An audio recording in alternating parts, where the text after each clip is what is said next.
Hello guys, আপনাদের সবাইকে স্বাগতম আমার নতুন একটি ভিডিওতে। আমি বানাবো দারুণ স্বাদের আমড়ার আচার। এই আমড়ার আচারের রেসিপিটা আপনারাও যদি নিজেদের বাসায় বানাতে চান তাহলে অবশ্যই ভিডিওটি শুরু থেকে শেষ পর্যন্ত দেখবেন।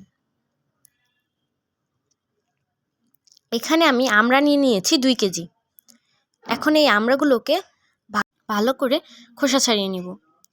আমি আমড়াগুলোকে খোসা ছাড়িয়ে ধুয়ে নিয়েছি।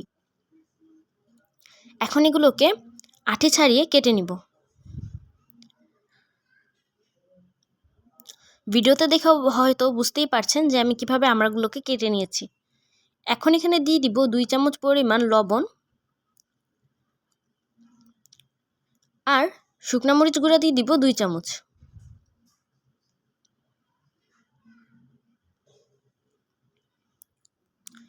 এখন একটা স্প্যাচুলার সাহায্যে এগুলোকে ভালো করে মিক্স করে নিব।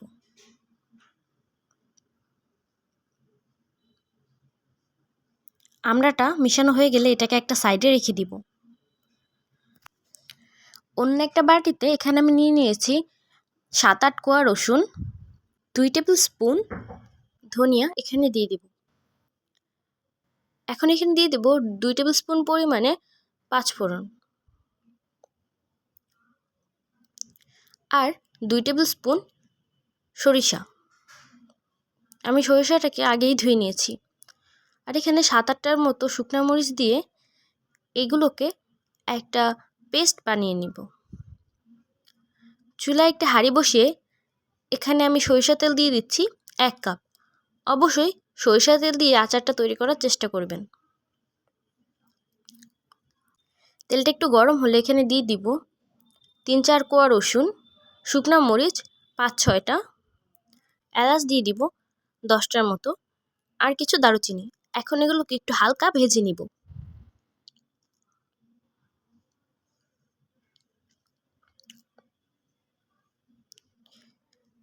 এই পর্যায়ে কিন্তু সরিষার তেলে কিছুটা ফেনাই হয়ে এসেছে। এখন এখানে আমি 4টা তেজপাতা ছিঁড়ে দিয়ে দিয়েছি। এই সবগুলোকে একটু ঘ্রাণ আসা পর্যন্ত ভেজে নিব।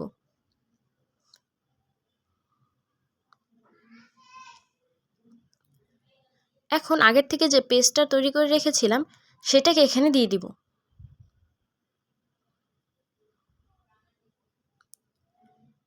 পুরো পেস্টটা দিয়ে এখন আমি এগুলোকে নেড়ে চেড়ে ভালো করে মিশিয়ে নিব।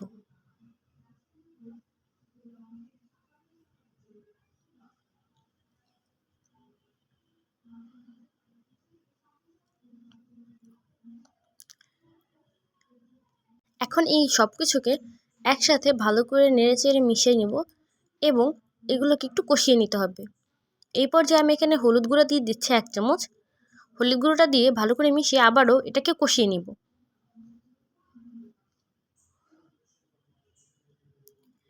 আমার মশলাটা কষে এসেছে।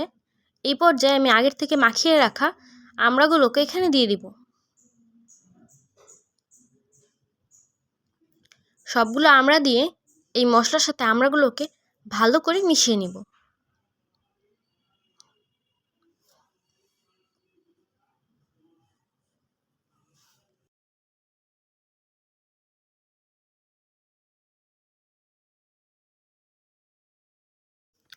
এখন এটাকে আমি অনবরত নাড়তে চাড়তে থাকব।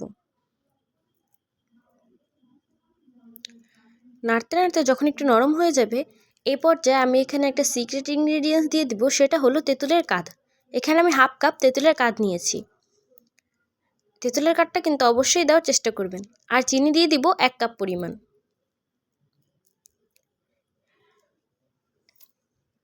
আর এখানে আমি 1/2 কাপ দিয়ে দিচ্ছি পানি। এখন এগুলোকে একসাথে ভালো করে মিশিয়ে নিব। তেঁতুলের কাঠটার কারণেই কিন্তু আচারের স্বাদটা অনেক গুণে বেড়ে যায়।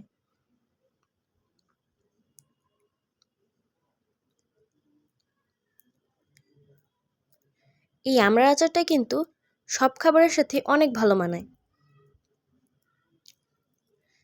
এখানে আমি এটাকে ঢেকে রেখেছিলাম 5-6 মিনিটের জন্য।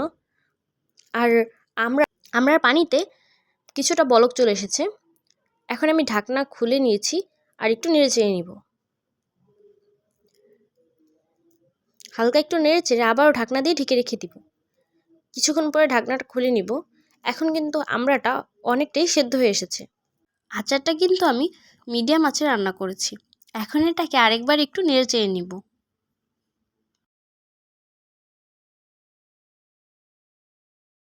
এই পর্যায়ে আমি এখানে দিয়ে দিব বিট লবণ 1 টেবিল স্পুন পরিমাণ আর চিলি ফ্লেক্স 1 টেবিল স্পুন পরিমাণ। এখন এগুলোকেও ভালো করে আমড়ার সাথে মিশিয়ে নিব। তবে যারা ঝাল কম পছন্দ করেন তারা কিন্তু এই পর্যায়ে চিলি ফ্লেক্সটা বাদ দিয়ে দিতে পারেন।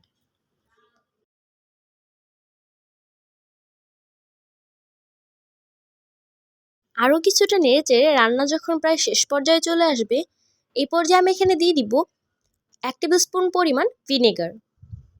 এই ভিনেগারটা দেওয়ার কারণে কিন্তু আচারটা অনেক দিন পর্যন্ত ভালো থাকে। আর অল্প কিছুক্ষণ এটাকে রান্না করে নেব। এই পর্যায়ে আচারটা কিন্তু অনেক সুন্দর ঘন হয়ে এসেছে।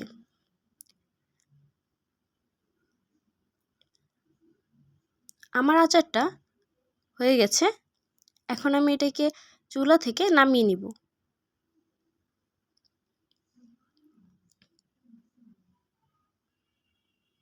আমি আপনাদেরকে একটা বাটিতে সার্ভ করে দেখাচ্ছি। আমড়ার আচারটা কিন্তু শুধু দেখতেই লোভনীয় নয়, খেতেও অসাধারণ। এই আমড়ার আচারটা যে কোনো কিছুর সাথে অনেক ভালো যায়। আপনারা বাসায় অবশ্যই ট্রাই করবেন এবং ট্রাই করলে আমাকে জানাবেন কেমন হলো।